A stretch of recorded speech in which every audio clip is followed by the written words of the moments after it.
வணக்கம் மக்களே. இந்த வீடியோ பதிவில் சந்திர கிரகணம் எப்போ நடக்க போகுதுன்றதையும், சந்திர கிரகணத்தப்போ நம்ம என்னெல்லாம் செய்யணும் செய்யக்கூடாது, மேலும் சந்திர கிரகணத்தால் துலாம் ராசிக்காரர்களுக்கு என்னென்னலாம் பலன்கள் நடக்க போகுதுன்றதையுமே பார்ப்போம். அதுக்கு முன்னாடி நம்ம சேனலை நீங்கள் இப்போ தான் முதல் முறையாக பார்க்குறீங்கன்னா, இந்த மாதிரி ஆன்மீகம் மற்றும் ஜோதிடம் சார்ந்த தகவல்களை நீங்கள் தொடர்ந்து கேட்பதற்கு எங்களோட ஆன்மீக பேஜ் சேனலை சப்ஸ்கிரைப் பண்ணி வச்சுக்கோங்க. கூடவே பெல் பட்டனை கிளிக் பண்ணிக்கோங்க. அப்போ தான் நாங்கள் போடுற வீடியோஸ் உங்களுக்கு உடனே நோட்டிஃபிகேஷனில் வரும். இப்போ வாங்க வீடியோக்குள்ளே போகலாம். 2025ஆம் ஆண்டு மொத்தமாக 4 கிரகணம் வருது. 2 சந்திர கிரகணம் மற்றும் 2 சூரிய கிரகணம் வருது. மார்ச் மாதம் மட்டுமே 2 கிரகணம் வருது.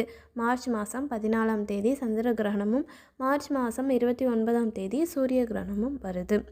சரி, இந்த கிரகணத்தை பற்றி நம்ம சாஸ்திரங்கள் என்ன சொல்லியிருக்கு அப்படின்றத பார்ப்போம்.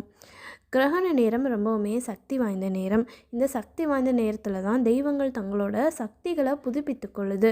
அதனால தான் கிரகண நேரத்தில் கோயில்கள் எல்லாமே மூடப்பட்டிருக்கும். மேலும் இந்த கிரகண நேரத்தப்போ வெளிவரும் கதிர்வீச்சுகள் மனிதர்களால் தாங்க முடியாது. அதனால தான் நம்மளோட முன்னோர்கள் கிரகண நேரத்தப்போ வெளியில் எங்கேயுமே அலையக்கூடாது, வீட்டிலேயே இருக்கணும்னு சொல்லியிருக்காங்க. மேலும் கிரகண நேரத்தப்போ நம்ம உணவோ நீரோ எதுவுமே எடுத்துக்கக்கூடாது. கிரகண நேரம் முடிந்த உடனே குளிச்சுட்டு இறைவனை வழிபாடு செய்யணும். சிவபெருமான வழிபாடு செய்கிறது ரொம்பவுமே விசேஷமானது. சிவபெருமானோட நாமமாகிய ஓம் நமச்சிவாயா இந்த நாமத்தை 3 தடவையோ இல்லை 108 தடவையோ நம்ம சொல்லணும். சொல்லிவிட்டு சிவபெருமானை வழிபட்டதுக்கப்புறமா நம்ம உணவும் நீரும் தாராளமாக எடுத்துக்கொள்ளலாம். இப்படி சாமி கும்பிட்டு சாப்பிட்டதுக்கப்புறமா பக்கத்தில் இருக்கிற பிள்ளையார் கோயிலுக்கு கண்டிப்பாக போகணும். பிள்ளையார் கோயிலுக்கு போய் பிள்ளையாரை வழிபடுறது ரொம்பவுமே விசேஷமானது. இந்த மாதிரி செய்கிறது நம்மளுக்கு பல லட்சம் மடங்கு பலன்களை நம்மளுக்கு கொடுக்கும். மேலும் இந்த கிரகண தோஷத்தில் இருந்து வெளிவரக்கூடிய சிறந்த பலன்களையுமே அது ஏற்படுத்தும். சரி, இந்த சந்திர கிரகணத்தை பற்றி பார்ப்போம். சந்திர கிரகணமானது சூரியனுக்கும் சந்திரனுக்கும் இடையே பூமி இருக்கும்.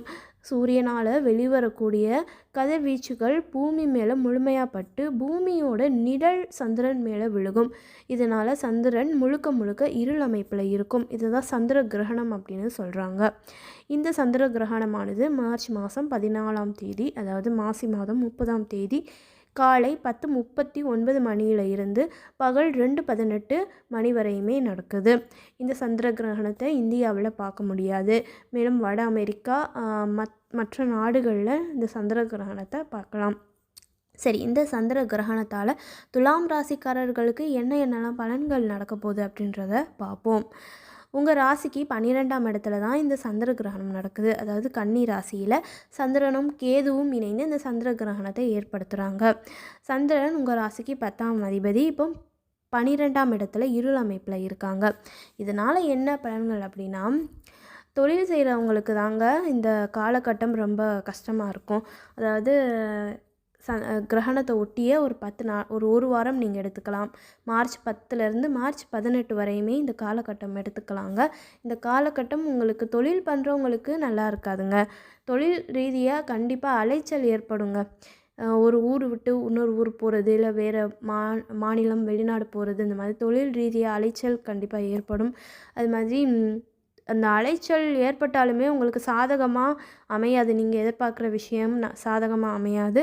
மேலும் விரயம், காசு பணம் கண்டிப்பாக விரயமாகுங்க. தொழில் ரீதியாக தொழிலில் நீங்கள் ஏதாவது டெவலப் பண்ணுறீங்க, இல்லை புதுசாக டெக்னாலஜி அப்டேட் பண்ணுறீங்க, பிஸ்னஸை ஒரு லெவலுக்கு கொண்டுட்டு போகலான்னு நினச்சி ஏதோ ஒரு புதுசாக இன்வெஸ்ட்மெண்ட் பண்ணுறீங்க அப்படின்னு தொழிலுக்காக நீங்கள் ஏதாவது பணம் காசு விரயம் பண்ணுவீங்க.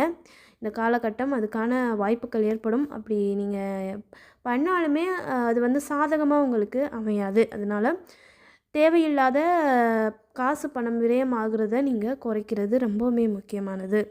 அம்மாவுக்குமே உடல்நல குறை வர்றதுக்குமே வாய்ப்புகள் இருக்குங்க. அதனால் அம்மாவோட உடல் நலத்தை கவனமாக பார்த்துக்கோங்க.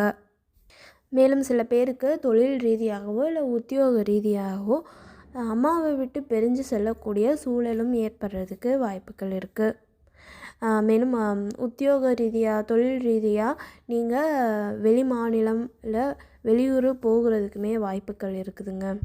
மேலும் சில பேருக்கு சளி பிடிக்கிறது, கபம், தலைவலி, இருமல், இந்த மாதிரி சளி சம்மந்தப்பட்ட பிரச்சனைகள் வர்றதுக்குமே வாய்ப்புகள் இருக்குதுங்க. அதனால் உடல் நலத்தை நல்லா பார்த்துக்கோங்க. மனசு சம்மந்தப்பட்ட பிரச்சனைகள் வர்றதுக்குமே வாய்ப்புகள் இருக்குதுங்க. ஒரு மன அமைதியே இருக்காது. எதையாவது நீங்கள் நினச்சிக்கிட்டே இருப்பீங்க. மன சஞ்சலங்கள், குழப்பங்கள் நிறைய இருக்கும். இந்த மாதிரி மனசு சம்மந்தப்பட்ட பிரச்சனைகள் அதிகமாக இருக்குங்க இந்த கிரகண நாட்களை ஒட்டி. அதனால் தியானம் செய்யுங்க, இறைவனை வழிபாடு செய்யுங்க. இதெல்லாம் செஞ்சு உங்களோட மனசை அமைதிப்படுத்துங்க. மேலும் வருகின்ற நாட்களில் உங்கள் ராசிநாதன் சுக்கிரன் வக்ரம் ஆகுறாருங்க. உங்கள் ராசிக்கு 6ஆம் இடத்துல. அது ஏற்கனவே ராகுவோட புதனோட இணைந்து இருக்காங்க. மேலும் இப்போ 11ஆம் அதிபதியான சூரியனும் மார்ச் 15ஆம் தேதி அந்த கூட்டணியில் போய் இணைகிறாரு. அதாவது 6ஆம் இடத்துல போய் அந்த 3 கிரகம் இருக்குது ஏற்கனவே, அதோடு போய் இணைகிறாரு. மேலும் இந்த மார்ச் முடியும் போது சனி பகவானும் அந்த 6ஆம் இடத்துக்கு பயிற்சி ஆவாருங்க. சனி பெயர்ச்சி பதிவுகள் அடுத்தடுத்து வரும். அதெல்லாம் மிஸ் பண்ணக்கூடாதுன்னா நம்ம சேனலை நீங்கள் இப்போ சப்ஸ்கிரைப் பண்ணி வச்சுக்கோங்க. இப்படி உங்கள் ராசிநாதன் வக்ரமாகி 6ஆம் இடத்துல இருக்கிறது நல்லது கிடையாதுங்க. நல்ல விஷயமா பார்க்கப்படலை. துலாம் ராசிக்கு நல்லா இருக்காதுங்க. எந்த விஷயத்தில் நல்லா இருக்காது, என்ன பலன்கள் வரும் அப்படின்றத நம்ம அடுத்தடுத்த பதிவுகளில் பார்ப்போம். சரிங்களா? இந்த வீடியோ பதிவு உங்களுக்கு பிடிச்சிருந்துச்சுன்னா வீடியோ லைக் பண்ணிக்கோங்க. மேலும் ஜோதிடம் சார்ந்த அடுத்தடுத்த தகவல்களை நீங்கள் கேட்பதற்கு எங்களோட ஆன்மீக பேச்சு சேனலை சப்ஸ்கிரைப் பண்ணி வச்சுக்கோங்க. நன்றி.